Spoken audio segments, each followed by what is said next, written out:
sini. Tujuan kita surga. Jadi itulah firman dari saya. Tuhan memberkati semua. Kami serahkan kepada Allah. Shalom. Maaf saya terlambat tadi karena memang ada juga pelayanan setengah jam, 45 menit. Pelayanan itu pelayanan keluarga, hanya 2-3 orang. Tetapi saya beritahukan bahwa ada yang perlu kita renungkan dari pelayanan saya sebelum kemarin tadi, yaitu mengeluh ibu-ibu yang khawatir bunga yang mahal itu dijamret, dicuri orang. Sekarang ini kan lagi musim bunga langka katanya ya, bunga hias bahkan sampai mendekati jutaan harganya ya. Jadi saya ingatkan lagi tadi masalah ikan lohan juga dulu ya. Ikan lohan, zaman lohan dulu, sekarang sudah di sawah-sawah pun sudah banyak itu. Padahal ikan lohan itu di sawah-sawahnya itu di Cina sana. Karena punggungnya ada seperti mirip tulisan Cina atau tulisan suatu bangsa. Jadi diisukanlah ikan lohan ini ajaib. Ada tulisan inilah ya, dan sebagainya. Mahal lah harganya. Inilah isu-isu kebohongan. Tadi sudah disampaikan hambanya dari masalah saya tangkap khotbahnya, termasuk membukakan jalan orang lain, menyesatkan orang lain. Ini isu-isu kebohongan. Bagaimana tidak, ibu ini tadinya setiap bangun, ya kan, dikeluarkanlah bunganya yang mahal ini ke pekarangan. Sebelum mau tidur, dimasukkan lagi. Jadi itulah khawatirnya kalau sampai bunganya ini dicuri orang karena sudah memang ada bunga yang dicuri. Nah, saya mau katakan lagi, saya tambahkan waktu itu, demikian saya lihat egonya khususnya orang Batak kalau pesta ini sampai menyewa itu apa yang sanggulnya ini, emas itu kan, tapi tidak pernah tenang itu. Setiap orang mau peluk ya, cipika-cipikuk begini, takut dijamret dan sebagainya. Dan biasanya itu sudah dikatakan itu yang jaga di sampingnya, perhatikan nanti ada yang salaman ya, perhatikan termasuk ini. Nah, itu disewa itu, memang emas asli. Jadi saya tanyakan sama ibu itu, apa yang kalian dapatkan dari bunga yang mahal itu? Ya, pujiankah atau sukacita damai sejahtera kah? Atau di pihak lain khawatir, bimbang, ragu, cemas? Ya saya condong yang kedua, posisi bimbang, ragu, dan cemas. Kapan lagi pencuri bunga sekarang banyak sekali, dan sebagainya, dan sebagainya. Jadi kalau yang dikatakan hambanya tadi, apa yang ditabur itu yang dikeluar. Saudara menuai kebaikan, saudara menabur kebaikan akan menuai kebaikan. Tetapi jangan sampai salah, ya. Kebaikan itu tidak harus saudara dapatkan di dunia ini, ya. Bisa saja memang didapatkan di dunia ini, tetapi pada umumnya itu untuk nantinya saudara bawa itu dalam istirahat. Itu sering saya katakan dalam Wahyu, ya. Ya. Apa yang berbahagialah orang yang mati di dalam Tuhan, karena demikianlah mereka dapat beristirahat dan lelahnya, dan segala perbuatannya menyertai mereka. Jadi perbuatan baik dan jahat itu saudara akan bawa dalam istirahatmu, dan kelak nantinya akan dipertanyakan itu kepadamu dan kepada saya. Dan masalah kebangkitan itu tadi ada disinggung sedikit. Banyak orang gak percaya soal kebangkitan dari orang mati. Dan banyak orang keliru, seolah-olah hanya yang percaya kepada Yesus Masias, Jesus Christ, pencipta langit dan bumi, dibangkitkan dari orang mati, dibangunkan dari tidurnya. Juga orang yang tidak percaya, yang tidak tinggal di dalam dia. Atau dengan kata lain, penghuni sorga dan penghuni neraka sama-sama dibangkitkan dari kematian. Amin. Betul? Siapa yang baru kali ini dengar itu? Coba angkat tangan. Bukan hanya yang mau ke surga dibangkitkan, tapi juga yang mau ke neraka dibangkitkan. Siapa baru kali ini mendengar itu? Oh puji Tuhan, semua mendengar. Luar biasa ya pengetahuannya. Jadi yang pasti kalau kita baca dalam Wahyu, pada saat kedatangannya nanti, dia sekarang sudah bangkit dari kematian dan sudah di rumah Bapa yang menyiapkan rumah bagi kita. Nanti kita baca itu dalam Yohanes 14. Ya, dia sedang mempersiapkan rumah itu kepada saudara dan saya. Dia akan datang dan dalam kedatangannya nanti setiap orang yang mati di dalam dia akan menyongsong kedatangannya bersama dengan suara nafiri, sangkakala. Ya, baik semua bangsa dan agama di dunia ini mengenal nafiri dan sangkakala. Ya, semua umat yang beragama mengenal istilah nafiri dan sangkakala. Ini satu bukti bahwa memang dia akan datang. Itu gunanya itu nafiri dan sangkakala itu. Ya, itu suatu pengajaran yang orang terkadang lupa atau tidak pernah mendengar itu. Dan saya harus katakan itu.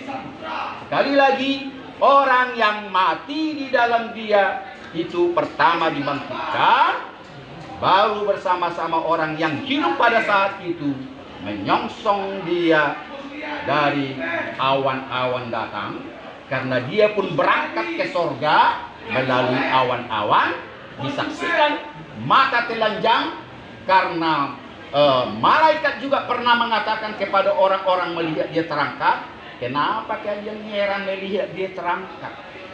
Bukankah sudah dikatakan dia juga akan datang dalam rupa yang sama?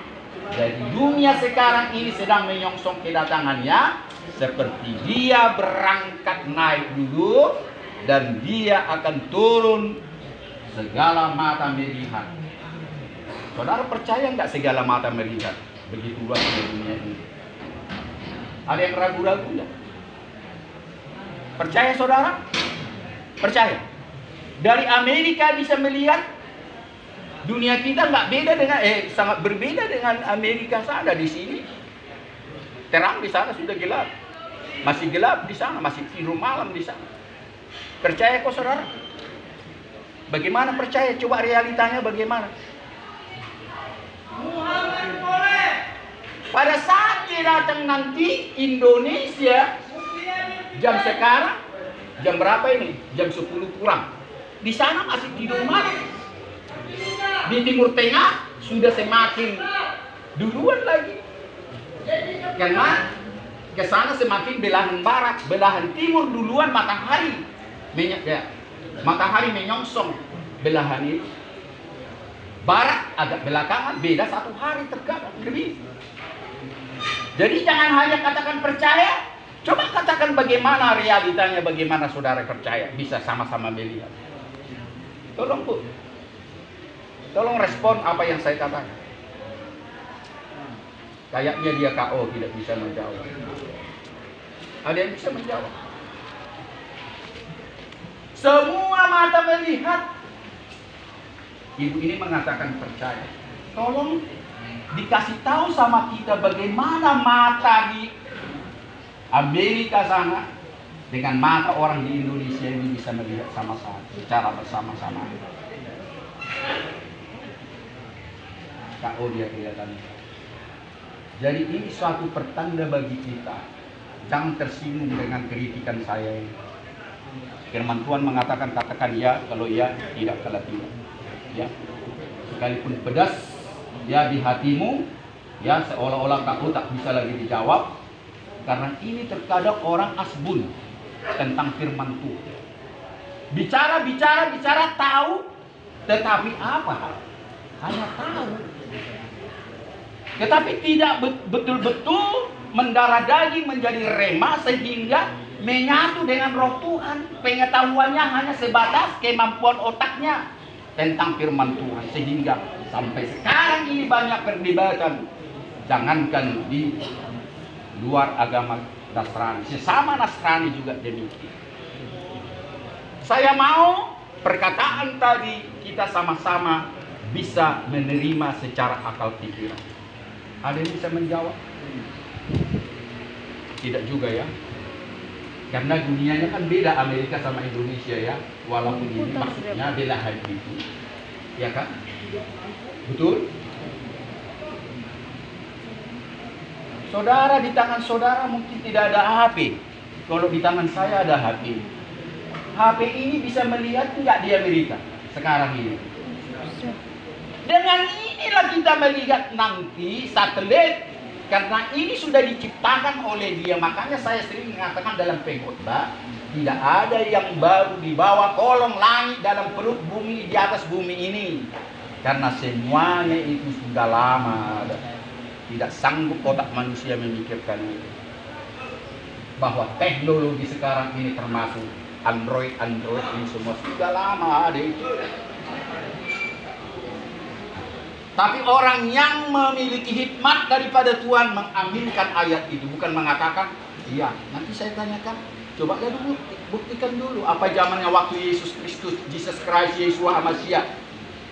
Di Golgota sudah ada pakai apa itu namanya, rekaman pakai Android kita ini. Nanti kalau kita menjawabnya itu, orang kita tidak mendarah dagingkan firman itu hanya sebatas kemampuan otak menjawabnya. Nanti kalau kita itu dengan apa yang dikatakan pengkhotbah, segala sesuatunya tidak ada yang baru. Tempo hari saya kira sudah saya jelaskan itu. Artinya apa? Keberadaan segala sesuatu yang ada di dunia ini adalah berasal dari dia, oleh dia, dan untuk dia. Tidak ada yang ada sekarang ini diciptakan oleh dirinya sendiri. Sampai cacing sekalipun tidak ada yang membentuk dirinya sendiri. Bunga bakung pun tidak menciptakan dirinya sendiri. Kutu yang ada di kepala kita ini, kalau saya udah jelas sudah ada kutu karena saya botak. Ya, karena saya botak tak ada kutu saya. Tidak ada kutu itu menciptakan dirinya sendiri. Alis matamu kawan, tidak ada kau ciptakan itu. Dia datang begitu sendiri. Dan Tuhan Maha Tahu dan Maha Besar. Dan di sini tidak sanggup otak manusia menerima segala sesuatunya. Sudah lama itu terjadi. Apalagi merenungkan. Pada saat dia datang kedua kalinya, semua mata melihat. Ya kalau saya, dia sudah persiapkan ini semuanya teknologi ini. Jadi tidak heran, memang bukan dengan mata, ya kita ini langsung melihat dia datang. Orang bisa melihat dengan satelit. Ya, ini sudah diciptakan. Dan termasuk COVID-19 itu bukan hal yang baru lagi itu. Saya klaim tidak ada. Berangkat dari perkataan Bible dalam pengkhotbah. Tidak ada penyakit yang baru. Dan apa yang sudah disampaikan hambanya tadi, kalau kita lihat ya dalam Wahyu 6 ya, kalau kita lihat dalam Wahyu 6 di sana ada berjudul nama materai pertama dibuka, ada 6 materai dibuka, dan saya meyakini masih materai yang keempat. Itu keyakinan saya. Saya tidak tahu keyakinan orang lain. Ya, saya punya hak, punya keyakinan saya. Belum materai yang kelima, belum materai yang keenam. Ya, ini wahyu adalah nubuatan. Nubuatan artinya perkataan Nabi yang berasal daripadanya, yaitu pencipta langit dan bumi, disampaikan kepada manusia, saudara dan saya. Itu nubuatan. Yang belum terjadi akan terjadi dan pasti terjadi. Termasuk kelahiran dia waktu itu sudah dinubuatkan oleh para nabi. Belum terjadi sudah dikatakan di mana dia lahir. Bahkan dia ditusuk lambungnya sudah dikatakan di situ. Bahkan dia mau naik ke surga sudah dikatakan. Itulah namanya nubuatan. Makanya nabi, syarat nabi apa? Salah satu, dia bisa bernubuat. Dia bisa menurunkan mujizat. Itu nabi, kenabian. Itu penyambung lidah daripada Elohim. Penyambung lidah pencipta langit dan bumi. Kalau dia bukan memiliki karunia seperti itu, bukanlah seorang nabi. Saya harus tegaskan itu. Jadi berangkat dari apa yang saya katakan, Wahyu 6 ayat yang ke-8 di situ. Saya terlalu panjang nanti memulai dari ayat yang ke Satu itu kita meterai pertama, saya langsung aja ke meterai yang keempat. Di situ mari kita baca sama-sama. Ayo, ini penting sekali. 3, ya. Dan aku melihat sesungguhnya Kompak. 3, ya. Dan aku melihat sesungguhnya ada seekor kuda hijau kuning dan orang yang menungganginya bernama Maut, dan kerajaan Maut mengikutinya. Dan kepada mereka diberikan kuasa atas seperempat dari bumi untuk membunuh dengan pedang dan dengan kelaparan dan sampar dan dengan binatang-binatang buas yang Ada yang tidak jelas di situ, bahasanya sangat sederhana sekali dan tidak ada perlu harus dijelaskan mereka. Ya, siapa yang memberikan kuasa ini? Yaitu pencipta langit dan bumi, yang dari padanya berasal dari segala sesuatunya sudah ada, yang dia mengatakan tidak ada yang baru di bawah kolong langit, dan dia yang mengatakan bahwa olehku dan kembali kepadaku, yaitu kembali dia. Dialah yang memberikan kuasa kepada penunggang kuda hijau kuning. Raja Maut sedang bekerja. Ini keyakinan saya, bro. Ya, kembali kepada laptop kita masing-masing. Ya, saya tidak memaksakan saudara harus percaya dengan ini.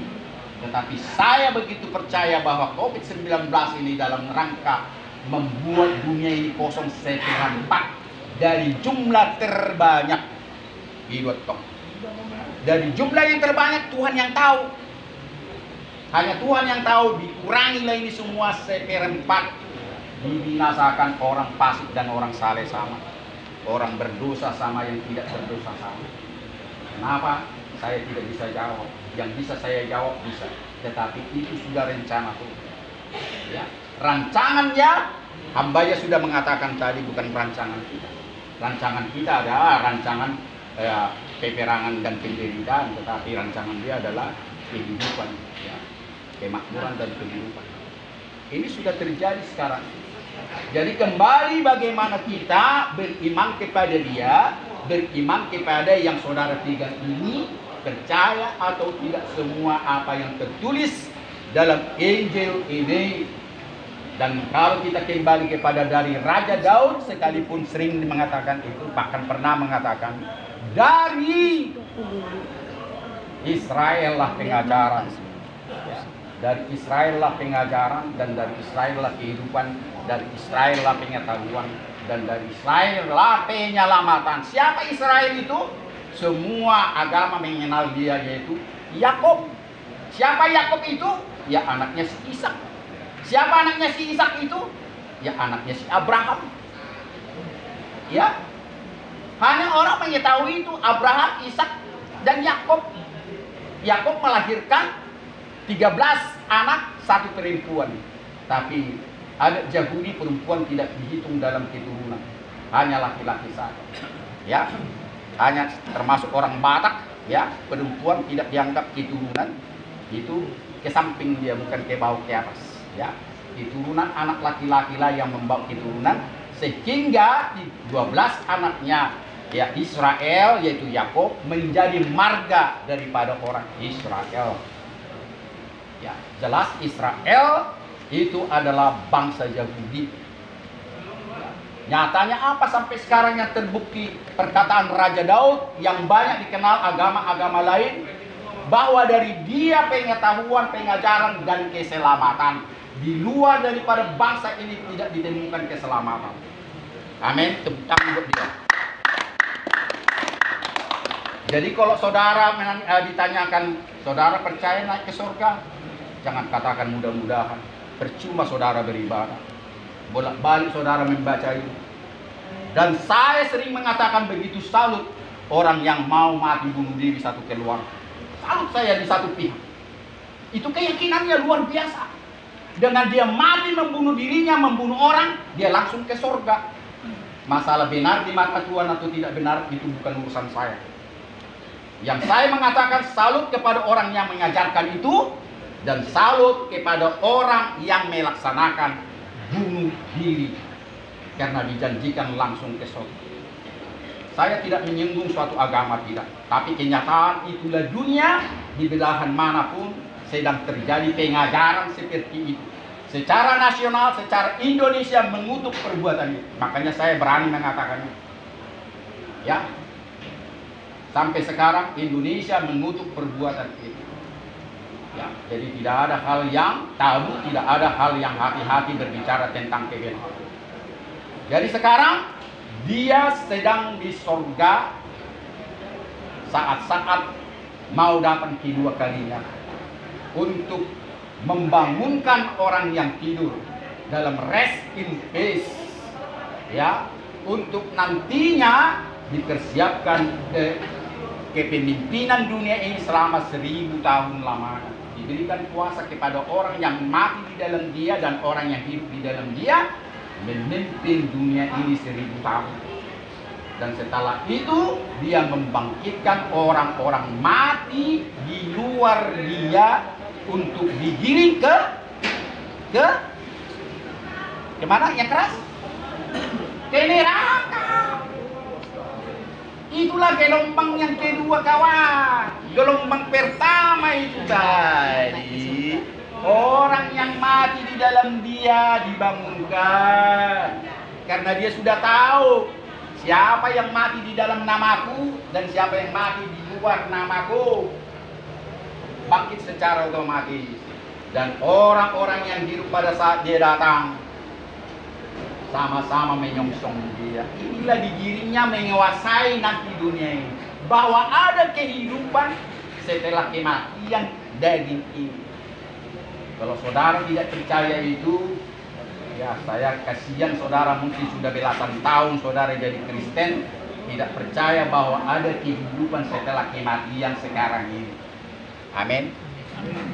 Sekarang kita sedang menunggu perayaan kenaikan dia ini, tiap tahun dirayakan. Masalah waktu, masa bulan dan tanggal bagi saya secara pribadi nggak jadi masalah. Termasuk kelahirannya sampai sekarang juga diperdebatkan masalah tanggal dan bulan, yang sudahlah. Yang pasti dia pernah lahir. Amin. Ya. Yang pasti dia. Makanya yang beriman ini jangan gantungkan kepada pendetamu, kepada gerejamu, ya, gantungkan kepada pemahamanmu sendiri. Dan saya tidak mau mengajak saudara-saudara harus mengaminkan semua perkataan saya.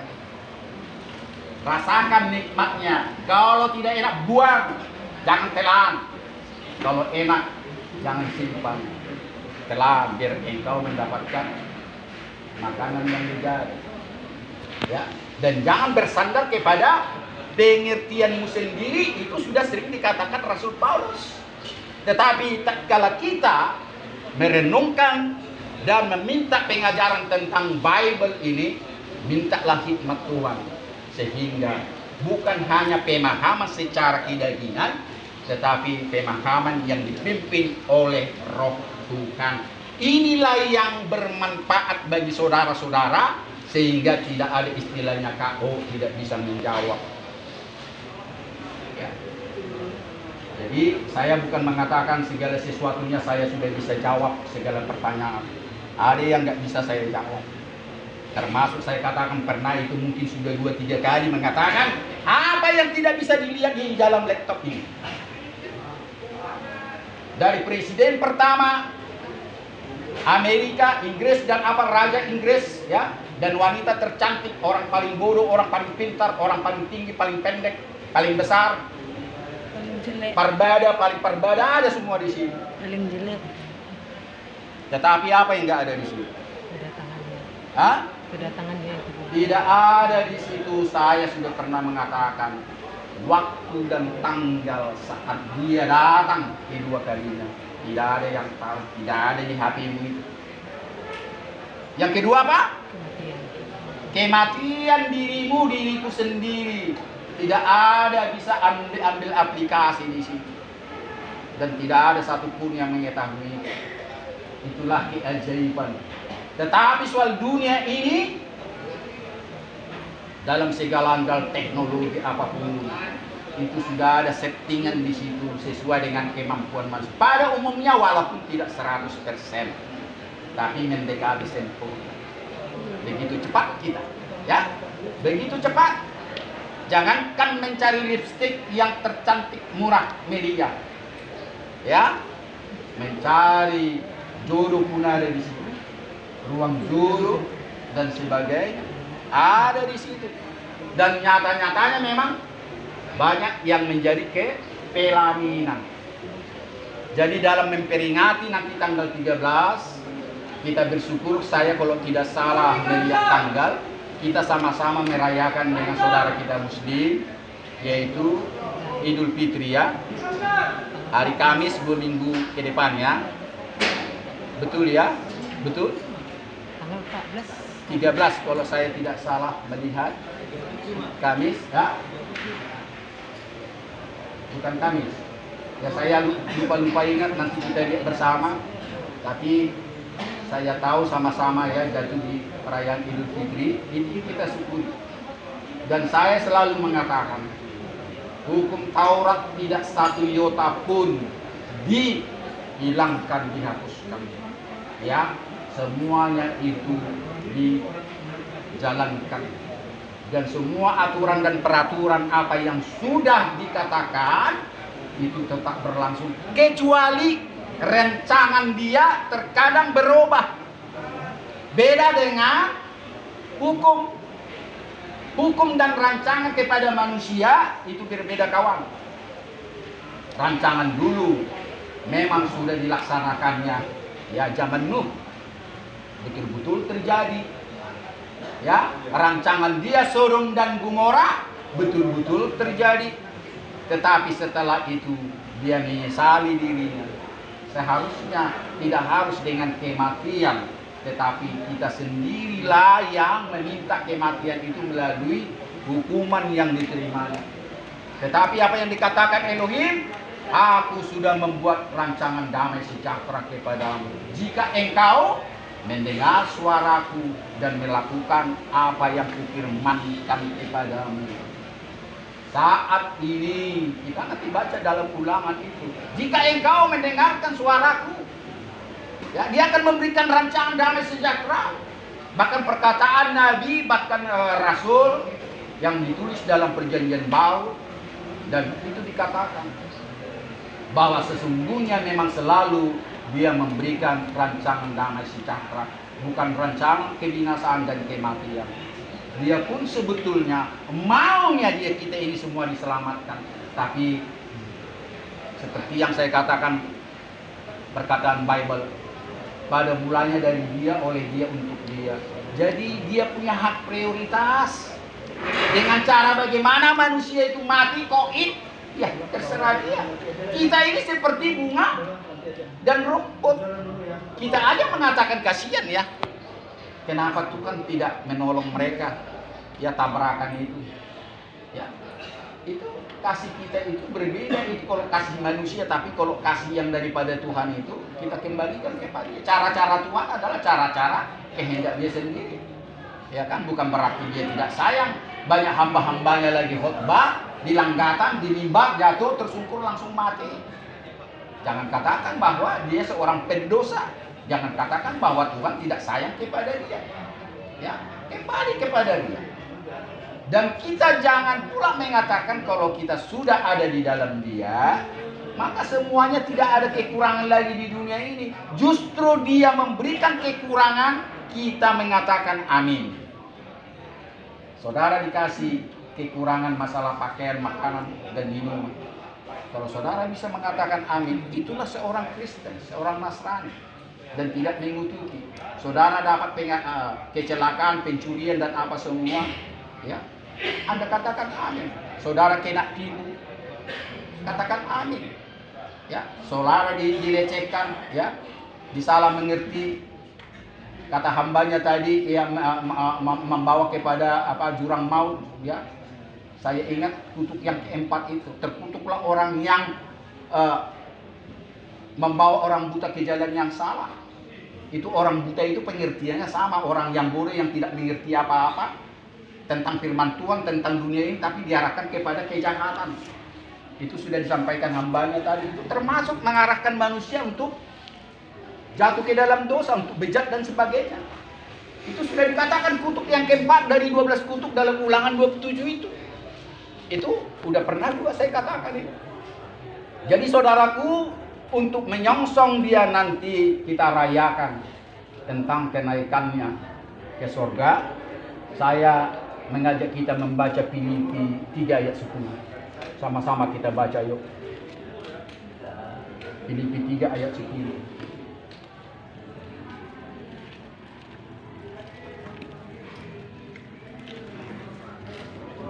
Dan yang terakhir nanti Yohanes 14. Sudah jumpa? Kita sama-sama yuk, karena kita ini tidak terlalu banyak. Sudah jumpa ya? 3, iya. Yang menghendaki ialah mengenal dia dan kuasa kebangkitannya dan persekutuan dalam penderitaannya, di mana aku menjadi serupa dengan dia dalam kematiannya. Saudara, jelas di situ dengan kata-kata yang sempurna atau yang dangkal, tidak perlu harus diartikan kalimat per kalimat. Ya, itulah yang dikehendaki oleh Rasul Paulus. Itu Rasul Paulus itu mengatakan kepada jemaat itu.